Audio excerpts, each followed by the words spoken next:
Episode 2 नया रहस्य और अजनबी। मिस्ट्री स्क्वाड प्रोफेसर फैदली के घर में घुसता है जहां उन्हें और भी ज्यादा लाल पंख मिलते हैं। लेकिन इन पंखों के बीच एक और रहस्य छुपा है। एक दराज से निकलता है एक पुराना मानचित्र। मैक्स ध्यान से मानचित्र को देखता है।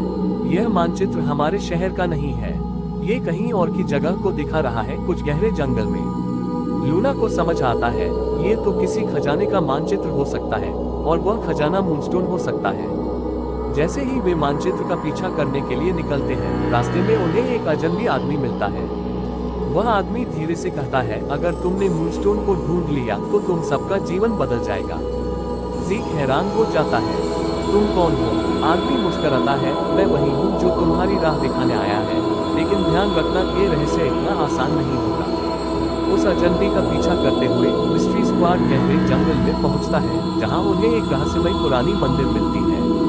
मंदिर के अंदर दीवारों पर अजीबोगरीब लकीरें और स्मारक बने होते हैं। एक दीवार पर मूनस्टोन का चित्र भी होता है और नीचे एक गहरे गड्ढे में क्या छुपा है, ये देखने के लिए उन्हें अंदर जाना होगा। अब मिस्ट्री स्क्वाड को फैसला करना होगा, क्या वे इस रहस्य को और खोलेंगे या वे गहरे गड्ढे में उतरने का जोखिम लेंगे। आगे क्या होगा? क्या ये रहस्य और भी बड़ा होगा? मिस्ट्री स्क्वाड ने तय कर लिया, वे गहरे गड्ढे में उतरेंगे। लूना अपनी रोबोटिक रस्सी निकालती है, जिससे वे धीरे धीरे नीचे जाने लगते हैं। जैसे ही वे नीचे पहुंचते हैं, एक चमकती हुई दीवार उनके सामने आती है, जिस पर एक अजीब सी लिपि में कुछ लिखा होता है। मैक्स ध्यान से पढ़ता है, जो सत्य की खोज करेगा वही मूनस्टोन पाएगा, लेकिन झूठ बोलने वाला हमेशा खो जाएगा। मतलब हमें सच्चाई से रहस्य खोलना होगा, ज़ीक ने कहा। पहेली का सामना। अचानक दीवार पर 3 दरवाजे प्रकट हो जाते हैं। हर दरवाजे के ऊपर एक पहेली लिखी होती है। एक, मैं हमेशा आगे बढ़ता हूँ पर कभी पीछे नहीं जाता। मैं कौन हूँ?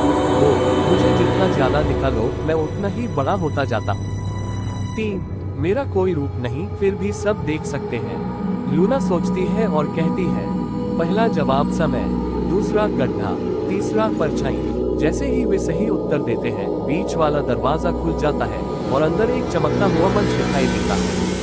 मंच के बीच में मूनस्टोन रखा होता है, लेकिन एक नया खतरा। जैसे ही ज़ीक मूनस्टोन उठाने जाता है, अचानक पूरा कमरा हिलने लगता है। मैक्स चिल्लाता है, यह एक जाल है, जल्दी करो। लूना अपने गैजेट से प्रोफेसर फैदली के बारे में खोज करती है और एक चौंकाने वाली सच्चाई सामने आती है, प्रोफेसर ही असली चोर है। उसने ही मूनस्टोन को छिपाने के लिए ये सारा प्लान बनाया। अब मिस्ट्री स्क्वाड के पास सिर्फ 3 मिनट है। आगे क्या होगा? क्या वे मूनस्टोन लेकर सुरक्षित निकल पाएंगे? क्या प्रोफेसर फैदली का राज खुल जाएगा? अगले एपिसोड में जानिए असली चोर का पर्दाफाश। मिस्ट्री स्क्वाड के पास सिर्फ 3 मिनट है।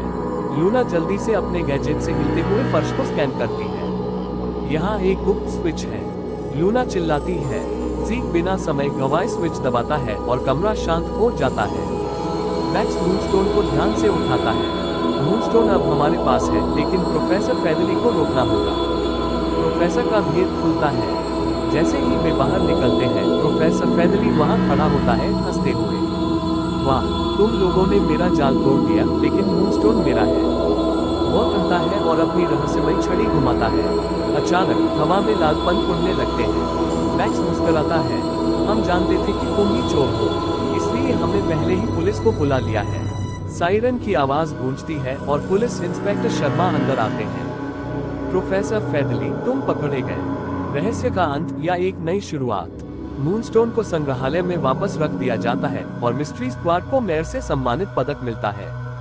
लेकिन जब सब कुछ सही लग रहा था, लूना को प्रोफेसर की जेब से एक अजीब चाबी मिलती है। ये चाबी किसकी है? मैक्स सोच में पड़ जाता है। ज़ीक मुस्कुराता है, शायद एक नई मिस्ट्री हमारी राह देख रही है। आगे क्या होगा? क्या मिस्ट्री स्क्वाड को नया रहस्य मिलेगा? अगले एपिसोड में जानिए रहस्यमयी चाबी का राज। मिस्ट्री स्क्वाड को प्रोफेसर फैदली की जेब से मिली अजीब चाबी ने उनकी जिज्ञासा बढ़ा दी। लूना चाबी को ध्यान से देखती है। इस पर एक प्राचीन चिन्ह बना है। ये साधारण चाबी नहीं लगती। मैक्स अपने पुराने रहस्य की किताब में खोजता है। ये तो एक गुप्त तिजोरी की चाबी है, जो रहस्यपुर की सबसे पुरानी जगह भूलभुलैया हवेली में हो सकती है। भूलभुलैया हवेली की ओर रात के अंधेरे में मिस्ट्री स्क्वाड हवेली पहुंचता है। हवेली में घुसते ही उन्हें एक पुराना नक्शा मिलता है, जिस पर लिखा होता है सही दरवाजा चुनो वरना हमेशा के लिए फंस जाओगे। हवेली में 3 दरवाजे होते हैं। 1, पहला दरवाजा जिससे ठंडी हवा आ रही है। 2, दूसरा दरवाजा जहां हल्की सी घंटी की आवाज सुनाई देती है। 3, तीसरा दरवाजा जहां से रहस्यमयी रोशनी झलक रही है। पहेली का हल। मैक्स सोचता है घंटी की आवाज ये हमें तिजोरी तक ले जा सकती है। यूना सहमत होती है, चलो दूसरे दरवाजे से चलते हैं। दरवाजा खोलते ही वे एक गुप्त तहखाने में पहुंचते हैं। वहां बीच में एक पुराना संदूक रखा होता है। ज़ीक उत्साहित होकर चाबी लगाता है, खटा खुला एक नया राज। संदूक में से एक प्राचीन पुस्तक और एक सोने का सिक्का निकलता है। पुस्तक पर लिखा होता है, ये सिक्का एक कोई दूर खजाने की ओर ले जाएगा, लेकिन सिर्फ वे ही इसे पाएंगे जो सत्य के मार्ग पर चलेंगे। मैक्स गंभीर होकर कहता है, लगता है प्रोफेसर फेदली इस प्राचीन खजाने को ढूंढने की कोशिश कर रहा था। लेकिन तभी हवेली में किसी के कदमों की आवाज गूंजती है। आगे क्या होगा? कौन है वो रहस्यमयी शख्स? क्या मिस्ट्री स्क्वाड को खोया खजाना मिलेगा? अगले एपिसोड में जानिए खोए खजाने की खोज।